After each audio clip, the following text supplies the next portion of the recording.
Hello student, आप सबका हमारा YouTube channel the mathematics Centaur में स्वागत है। आज बात करते हैं ऐसे मैथमेटिशियन की जिनके सिद्धांत आजीवन विवादों से घिरे रहे। उस महान मैथमेटिशियन का नाम है जॉर्ज कैंटोर, जिनका जन्म 3 मार्च 1845 में सेंट पीटर्सबर्ग में हुआ था, जो कि रूस में स्थित है। इनका पिता का नाम जॉर्ज वाल्डेमर कैंटोर था, जो कि एक सक्सेसफुल मर्चेंट भी थे। जॉर्ज कैंटोर की प्रारंभिक पढ़ाई that is early education private tutor के माध्यम से घर पर हुई। उसके बाद उन्होंने सेंट पीटर्सबर्ग के किसी प्राइमरी स्कूल में पढ़ाई की। उसके बाद जब वह 11 वर्ष के ही थे, वह अपने परिवार के साथ 1856 में जर्मनी चले आए। 1860 में कैंटोर ने डार्मस्टाड से रियल स्कूल में स्नातक किया। मैथमेटिक्स में उनका असाधारण कौशल, विशेष रूप से ट्रिगोनोमेट्री को देखकर सब आश्चर्यचकित हो उठे। 1862 में जॉर्ज ने स्विस फेडरल पॉलिटेक्निक में प्रवेश लिया।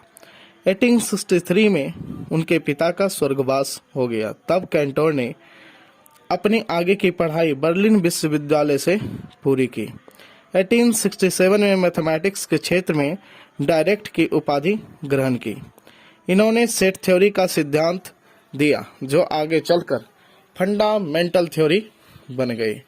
सेट थ्योरी, जो कि मॉडर्न मैथमेटिक्स का आधार है, इसकी उपयोगिता इसी से समझी जा सकती है कि सेट थ्योरी के बिना ना तो कंप्यूटर अस्तित्व में आते और ना ही ब्रह्मांड की गुत्थियां सुलझाना आसान होता।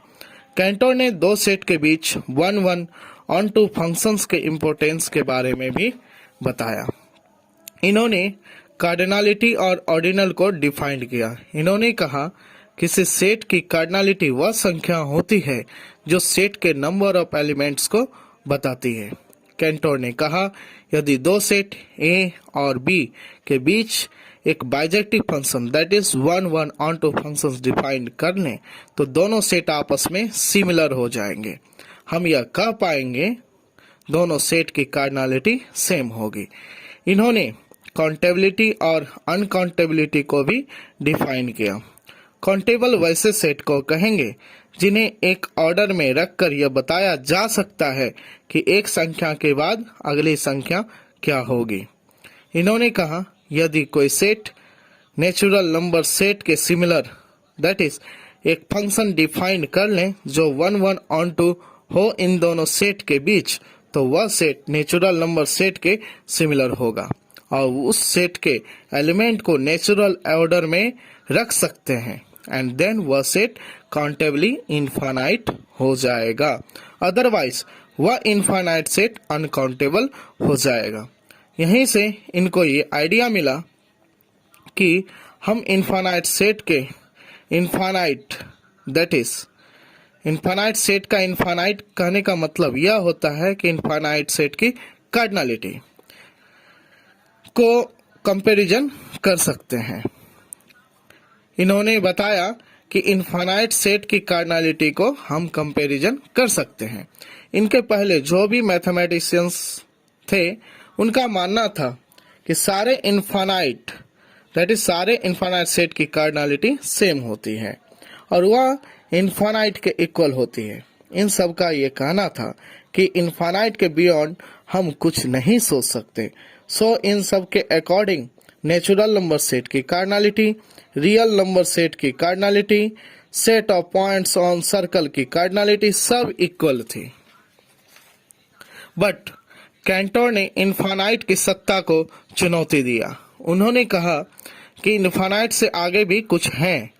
इन्होंने नेचुरल नंबर सेट के infinite that is cardinality of natural number set को अलिफ नॉट नाम दिया और कहा अनकाउंटेबल सेट की कार्डिनलिटी काउंटेबल इनफाइनाइट सेट की कार्डिनलिटी से बड़ी होती है। इन्होंने ट्रांसफाइनाइट नंबर की थ्योरी दी, जो सबसे अधिक विवादित रही। इनफाइनाइट सेट की कार्डिनलिटी को ट्रांसफाइनाइट नंबर कहा जाता है। इस थ्योरी से पहले यह समझा जाता था कि सारे इनफाइनाइट आपस में बराबर होते हैं, बट इन्होंने कहा कि इन्फानाइट की भी कैटेगरीज होती हैं। इन्होंने रियल नंबर सेट की कार्डिनलिटी को कंटिन्यूम नाम दिया और कहा अलिफ नॉट और कंटिन्यूम के बीच कोई भी ट्रांसफाइनाइट नंबर नहीं होंगे, और एक थ्योरी साबित किया। वह थ्योरी यह थी, there doesn't exist a function defined from natural number to power set of natural number which is onto. That is, there doesn't exist onto function f from natural number set to power set of natural number. And then इससे यह पता चला कि power set of natural number की cardinality natural numbers set की cardinality से बड़ी होगी। फिर इन्होंने ये साबित किया कि power set of natural number जो होंगे वह किसके सिमिलर होंगे, set of all functions which is defined from natural number to the set collecting 2 points 0 and 1 which is similar to real number because all binary expression are written in the form of sequence 0 and 1। और इन्होंने कहा कि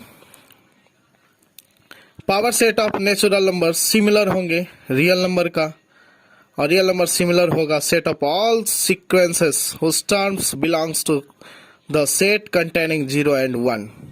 therefore 2 to the power aleph naught equal to continuum. और इन्होंने कहा कि वैसा uncountable set जो रियल नंबर सेट के सिमिलर नहीं होगा उसे अदर ट्रांसफाइनाइट नंबर से रिप्रेजेंट करेंगे, that is alpha beta and gamma. फिर इन्होंने इसके अर्थमेटिक के बारे में alpha plus beta, beta plus gamma, इस तरह से उन्होंने बहुत सारे थ्योरम्स दिए।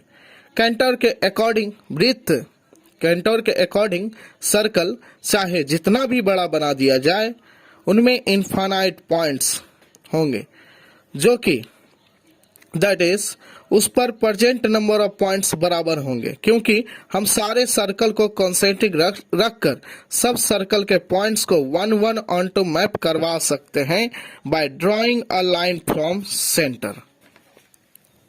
यानी सन में मौजूद पॉइंट्स की संख्या अर्थ पे मौजूद टेनिस बॉल पे मौजूद प्रेजेंट पॉइंट्स की संख्या दोनों आपस में क्या होगी, इक्वल होगी। इट मीन्स जितने पॉइंट्स सन पे होंगे उतने ही हमारे टेनिस बॉल पे होंगे, उतने ही हमारे ब्रह्मांड में पॉइंट होंगे।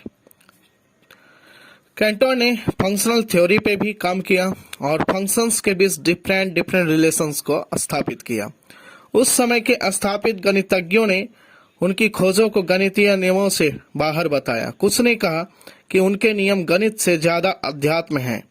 कुछ ने यहाँ तक ये कह दिया कि उसने गणित की कब्र खोद दी है। दूसरी तरफ धार्मिक गुरुओं ने उसके कार्य को ईश्वर की सत्ता को चुनौती बताया, जबकि स्वयं उस गणितज्ञ का कहना था कि उसे गणित के इस ज्ञान को स्वयं ईश्वर ने प्रदत्त किया है। कैंटर को सबसे ज्यादा विरोध का सामना करना पड़ा उसके गुरु और कुलीग क्रोनेकर द्वारा। एक अन्य गणितज्ञ जिनका नाम डेडेकिंड था, उन्होंने कैंटर को सपोर्ट किया। बाद में डेविड हिल्बर्ट ने कैंटर के बारे में कहा कि उसने जिस गणितीय स्वर्ग की रचना की है हमें किसी को उससे बाहर निकालने का अधिकार नहीं है। उत्तरोत्तर आलोचनाओं ने कैंटर को डिप्रेशन का शिकार बना दिया और 6 जनवरी 1918 को इनकी मृत्यु हो गई, जो गणित के क्षेत्र में एक दुखद घटना थी। हमें इनके जीवन से प्रेरित होना चाहिए और हमें भी मैथमेटिक्स के क्षेत्र में इतिहास रचना चाहिए। और ध्यान रहे, आप जो भी करते हैं उसका फल एक ना एक दिन जरूर निकलता है। इसी तरह आप सब इस चैनल पे बने रहें, हम आपको सारे मैथमेटिशियन के बारे में भी बताएंगे। Thank you.